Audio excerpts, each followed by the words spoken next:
Welcome back to my channel 1 crore portfolio. आज हम बात करने वाले हैं एक बहुत ही इंटरेस्टिंग एसएमई आईपीओ के बारे में।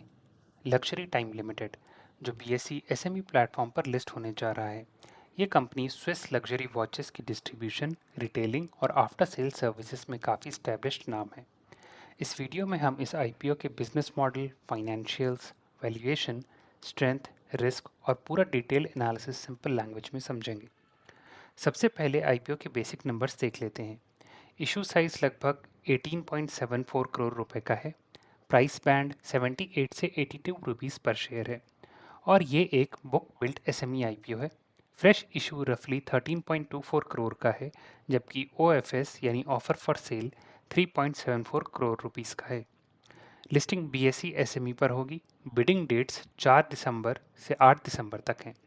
अलॉटमेंट 9 दिसंबर को एक्सपेक्टेड है और लिस्टिंग 11 दिसंबर को हो सकती है। लॉट साइज 1600 शेयर का है, लेकिन रिटेल इन्वेस्टर्स को मिनिमम 3200 शेयर अप्लाई करने होंगे, जिसका इन्वेस्टमेंट अराउंड 2.5 से 2.6 लाख रुपीस बन जाता है। यानी एंट्री टिकट काफ़ी हाई है। अब बात करते हैं कंपनी के बिजनेस की।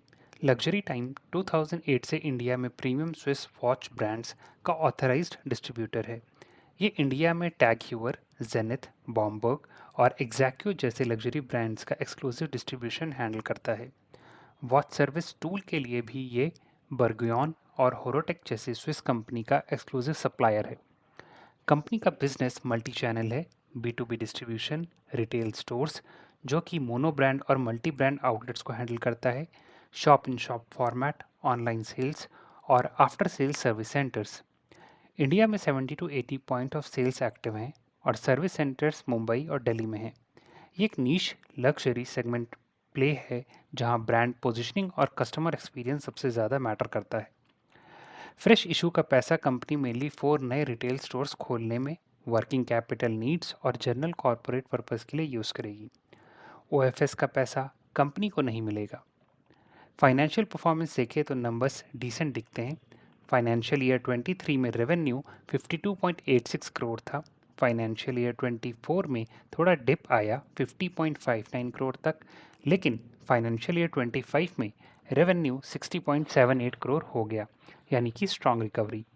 प्रॉफिट आफ्टर टैक्स यानी पैट फाइनेंशियल ईयर 23 में 2.58 करोड़ था।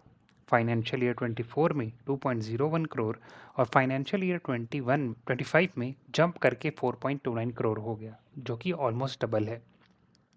एबिटा भी फाइनेंशियल ईयर 25 में सिग्निफिकेंट इम्प्रूव हुआ है 6.21 करोड़ तक। मार्जिन्स 18% के आसपास हैं। आरओई अराउंड 15% है और आरओए 12% के नियर। ओवरऑल फाइनेंशियल ईयर 25 के नंबर्स स्ट्रॉन्ग और इम्प्रूविंग ट्रेंड शो करते हैं। वैल्यूएशन की बात करें तो कंपनी का financial year 25 EPS around 6.96 rupees है। अपर प्राइस बैंड पर 82 रुपीस पर पी बाई ई लगभग 11.8 टाइम्स बनता है। लग्जरी रिटेल सेक्टर में बड़े प्लेयर्स 25 टाइम्स या 30 टाइम्स पीई तक ट्रेड करते हैं, तो एसएमई लेवल पर 11 से 12 टाइम्स का पीई रीजनेबल अट्रैक्टिव लगता है। बस कंडीशन ये है कि फाइनेंशियल ईयर 25 ग्रोथ सस्टेनेबल हो। मार्केट सेंटिमेंट्स भी पॉजिटिव लग रहा है। ग्रे मार्केट प्रीमियम अलग अलग प्लेटफॉर्म पर डिफरेंट दिख रहे हैं, कहीं 20 रुपीज़ और कहीं 75 रुपीज़ तक। डे वन सब्सक्रिप्शन भी स्ट्रॉन्ग था, टोटल 12.69 टाइम्स और रिटेल 24.32 टाइम्स। ये शॉर्ट टर्म लिस्टिंग सेंटिमेंट को बूस्ट करता है, लेकिन जीएमपी हमेशा वॉलेटाइल होता है और गारंटीड नहीं होता। ये आपको याद रखना चाहिए। स्ट्रेंथ की बात करें तो सबसे बड़ा प्लस पॉइंट कंपनी के एक्सक्लूसिव स्विस ब्रांड टाइप्स हैं। टैग ह्यूअर और जेनिथ जैसे ब्रांड्स के साथ एक्सक्लूसिव डिस्ट्रीब्यूशन होना एक क्लियर कॉम्पिटिटिव एडवांटेज है। मल्टी चैनल प्रेजेंस से बिजनेस डाइवर्सिफाइड रहता है। इंडिया में लग्जरी स्पेंडिंग कॉन्सिस्टेंटली बढ़ रही है, तो सेगमेंट टेलविंड्स मिल सकती है। फाइनेंशियल ईयर 25 में स्ट्रॉन्ग रिबाउंड देखने को मिला और वैल्यूएशन भी ठीक लग रहा है, लेकिन रिस्क भी काफ़ी क्लियरली दिखते हैं। पहला रिस्क एसएमई लिस्टिंग का है। लिक्विडिटी लो होती है, एग्जिट टफ हो सकता है। दूसरा रिस्क हाई मिनिमम इन्वेस्टमेंट का है। 2.5 से 2.6 लाख का टिकट साइज रिटेल इन्वेस्टर के लिए रिस्की है। ब्रांड डिपेंडेंस एक मेजर रिस्क है। अगर स्विस ब्रांड ने डिस्ट्रीब्यूशन एग्रीमेंट टर्मिनेट किया, कंपनी पर हैवी इम्पैक्ट पड़ेगा। वर्किंग कैपिटल रिक्वायरमेंट भी हाई है क्योंकि लग्जरी वॉचेस स्लो मूविंग और हाई वैल्यू इन्वेंट्री होती है। लग्जरी प्रोडक्ट डिस्क्रिशनरी कैटेगरी में आते हैं तो इकोनॉमिक स्लोडाउन बिजनेस को डायरेक्टली अफेक्ट कर सकता है। कंपनी अभी स्मॉल स्केल पर ऑपरेट करती है, इसलिए की पर्सन रिस्क भी एग्जिस्ट करता है। तो ओवरऑल लग्जरी टाइम आईपीओ एक niche luxury retail plus distribution play है जिसमें strong brand partnership, improving financial और रीजनेबल वैल्यूएशन जैसे पॉजिटिव हैं। लेकिन एसएमई प्लेटफॉर्म की liquidity risk, high minimum investment और ब्रांड डिपेंडेंस जैसे चैलेंज भी इक्वली इंपॉर्टेंट है। हाई रिस्क एपेटाइट वाले इन्वेस्टर्स जिनको एसएमई आईपीओस का स्ट्रक्चर समझ में आता है, उनके लिए ये एक इंटरेस्टिंग अपॉर्चुनिटी हो सकती है। लो रिस्क इन्वेस्टर्स के लिए एसएमई सेगमेंट सुटेबल नहीं होता।